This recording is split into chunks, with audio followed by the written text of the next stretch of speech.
Hi guys, we're talking about Matthew 8 today. My name's Kent. If you haven't read Matthew 8, why don't you pause this and just go ahead and read it. In Matthew 8, we find this amazing series of healings and interactions with people.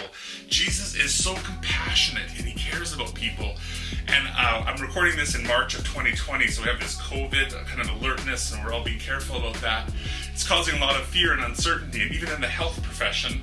It's interesting to me that there's so much reminders in the Gospels about Jesus being a healer, that he actually cares about our physical condition.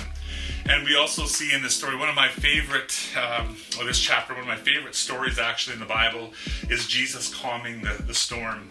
And there's these splashes coming up over the waves. The disciples are freaking out with this storm. And it has some similarities to what we're going through now.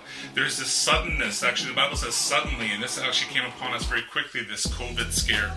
There's an intensity that's coming up, a storm has. And we've had that as well these last week or two. And then it causes fear. And we've seen that happen in our community as well. And you know what they did? They went to Jesus. And Jesus, they said, "Save us." And Jesus actually challenged the disciples' fear. And we see this in the Bible all throughout. God and Jesus saying, "Fear not," or "Don't be afraid." And so you maybe feel anxious.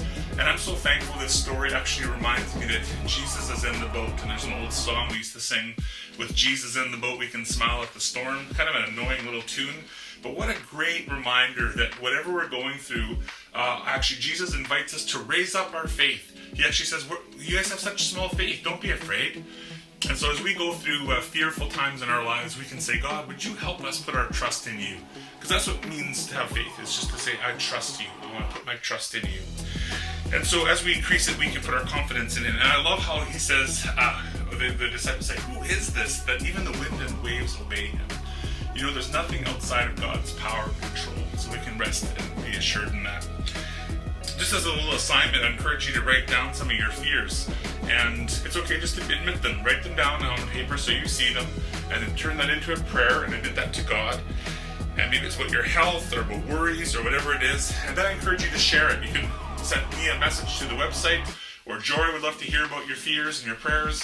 Or your youth leader. Or even your parent or a sibling or a friend. Just get in that habit of admitting, "Hey, this is what I'm worried about. But I'm so glad that I can trust God. He's in the boat with me."